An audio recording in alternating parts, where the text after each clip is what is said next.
Alright everyone, a lot of people right now are messaging me because apparently attendant to the Kenosha Riots, the ones in Milwaukee, with Kenosha, other places in Wisconsin right now have just erupted into further violence. For a couple of nights they've had a lot of looting, and militias showed up, and there were people that were definitely armed, but they hadn't shot at each other really.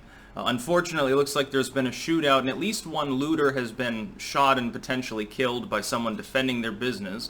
Another person possibly injured, and there were feeds there that, and I guess YouTube has actually blurred a lot of them out because of the graphic nature of them, and it appears there was a second shootout as well, and that gunfire is erupting. And of course, keep in mind right now, in their time, and I think Wisconsin is on Central Time, so it would be about 1 o'clock in the morning, so it's literally the middle of the night. Police have clearly lost control of the fucking situation. Trump needs to send the guard in, or at the very least the governor needs to act. It's been disgraceful. In the immediate aftermath of the Jacob Blake case, Jacob Blake was assaulting police officers. He attacked them because they tried to arrest him on an outstanding warrant. He's a literal rapist, convicted, a domestic abuser. He's a violent felon.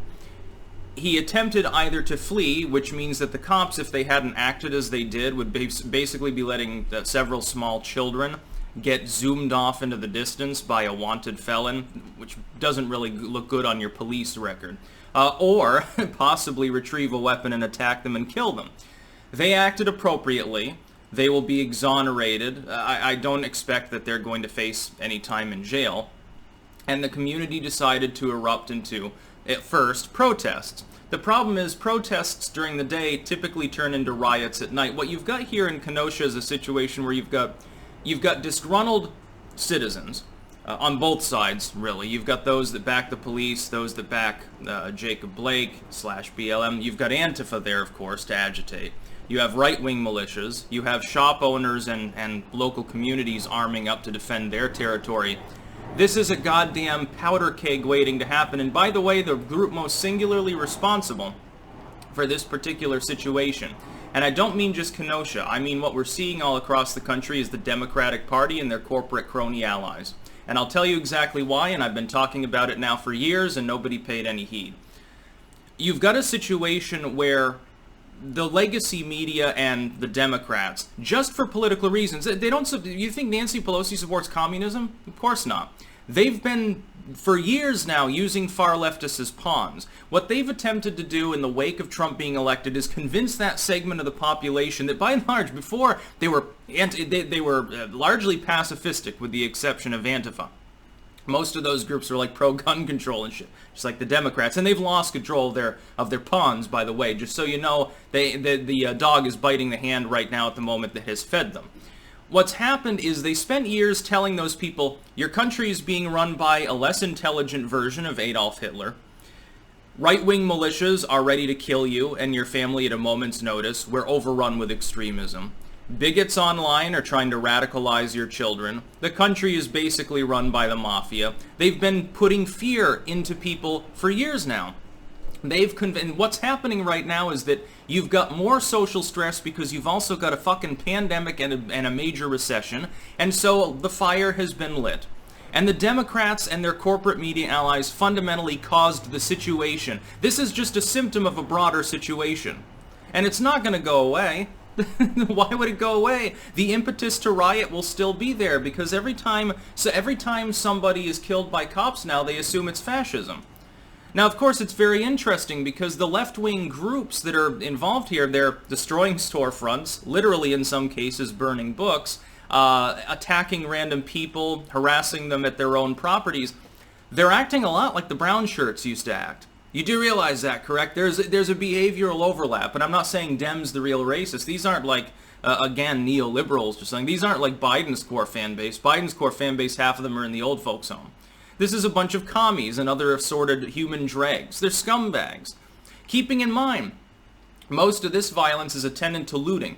It's not even, the number of people that are actually involved with communist and anarchist groups in the U.S. peaked 100 years ago.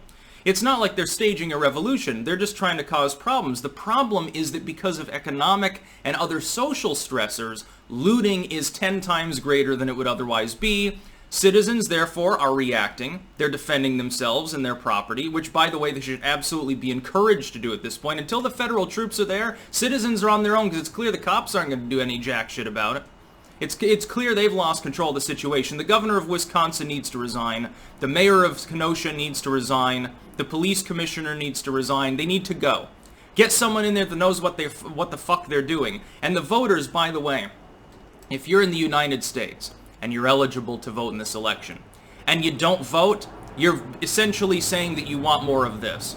What we need to do is ensure that Trump is reelected, because SCOTUS is going to have 1-2 vacancies over the next 4 years. Guess what we can get? Finally, after decades and decades of debate, we can finally put the gun control thing to rest. We can take it out and shoot it like the lame horse it is, and we can probably get nationwide stand your ground and castle doctrine through reciprocal lawmaking, but we've got to have the right SCOTUS composition to do that.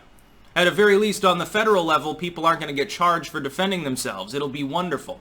Maybe citizens can start taking care of these morons. We need to make sure that the Senate remains in control of the Republicans, and by and large, I'm no Republican. I'm certainly not a conservative. But when I see the situation now, I see a goddamn stark difference, and it's illustrated by the differential between the DNC and the RNC right now. Be covering Alvarez's speech actually later, because he knocked it out of the park. At the Republican convention, you have people talking about, well, you know, we can reform and blah, blah, blah, but right now there's violence everywhere, and we condemn it. The Democrats are condoning it, through largely not even mentioning it at all. Their silence is violence, dude. They spent years saying that the president is Hitler and right-wingers are trying to take over the world for Nazism or something like that, some stupid conspiracy bullshit. Well, yeah, no wonder when people get into a situation, they're out of work, there's perceived racial injustice, which by and large doesn't exist, but the legacy media likes propaganda and tabloid clickbait sputum, pablum. You've told people that they're being destroyed by a fascist. Of course they're going to be less reluctant to potentially go and loot, potentially go and throw bricks. They think that they're fighting the Gestapo. They think that they're fighting the SS right now. These people are fucking delusional, and the looters, they wouldn't care. They don't care what administration it is or anything like that. But in these places, you'll notice one unifying feature. It's always Democrats that seem to be the ones that are running the cities that are having these problems, and usually in blue states. It's interesting how that works. It's like 99% overlap. I wonder if there could be a connection here. Now, I'm sure it's just a fucking coincidence. So meanwhile, you have everyone at the RNC, you have like the McCloskeys coming in there and saying, oh, well, not one of the people that was breaking the law and trespassing and attacking our property was arrested, but we were charged. Of course, they've dropped the charges on the McCloskeys. It was very funny because there was a humorous moment there where the wife was like, oh, we got a lot of feedback about how to use weapons or something like that.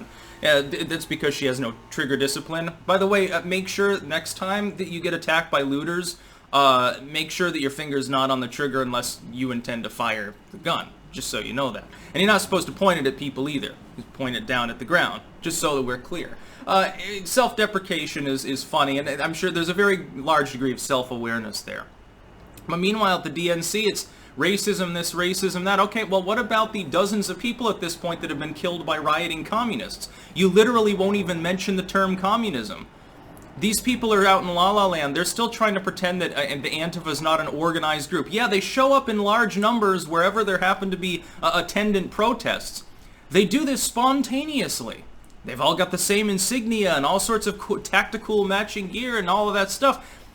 Pure coincidence. Like, oh yeah, every community has hundreds of people. Half the time when these people are arrested, they're from out of state. They're breaking federal law by doing this. But the DAs refuse to hold them long enough for them to get processed by the feds. Except when the feds showed up there in Portland for a while, of course, some of those people finally got taken off the streets. The feds should just deploy in all of these cities and start usurping the local authorities because they're clearly not interested in doing their job. If I'm a taxpayer, if I'm in Kenosha right now, I pay taxes so that the police will protect property and uphold the law. They're not doing that. For one thing, they're overrun. For another thing, they're being hamstrung by idiots like their governor there, who's a diehard Democrat, by the way, who immediately condemned the officers, thus predisposing any jury that they could possibly have if it ever goes to trial to think that they're fucking guilty. Well, the governor said that you condemned it, that this was clear-cut racism. No, it wasn't. A pile of fucking bullshit. So yeah, now the riots there have turned deadly too, but this is nothing new. We've seen something 35, 40 people have already been killed by these commie thugs over the last couple months. We're on month 3 now of ceaseless nightly violence in these places, to the point where, you know, you got some house in the suburbs and their kids are getting woken up at 2 a.m. and terrified out of their wits by a bunch of thugs that are parading by screaming about how they're going to burn their house to the ground. How on earth is this possibly acceptable, and how can the Democrats not condemn it? That's what I want to know. They were rambling for days about Donald Trump, who had already disavowed David Duke, by the way. Oh, you didn't disavow him hard enough. When are the Democrats going to disavow actual political violence? Not just some goofy has-been who was in office once back in the 1970s who has fucking weird political beliefs. No, I mean armies of rioters that are marching around in multiple cities openly proclaiming that they intend to harm people, openly breaking the law. And I'm not talking, oh, it's a little bit of vandalism. All of these moron nerds out there who have said shit like that, well, it's just a few graffiti incidences. Yeah, people getting shot, it's just graffiti. I guess the graffiti is the blood on the sidewalk, right? Yeah, when they're burning a bunch of cars, doing literally millions of dollars of damage in one single instance of looting over the course of 5 fucking minutes, that's just a little bit of vandalism. Oh, it's nothing. It's nothing that people should be killed over. Now, if I was a business owner in one of these communities, damn right I'd be on my roof with a rifle. Abso-fucking-lutely I would be. And any other self-respecting person would be too. Hopefully the citizens here, they organize even more for tomorrow night. Hopefully they get involved even more. You have the right, the inalienable right to defend yourselves, your neighbors, and your community. Fucking do it. That's about all. Peace out.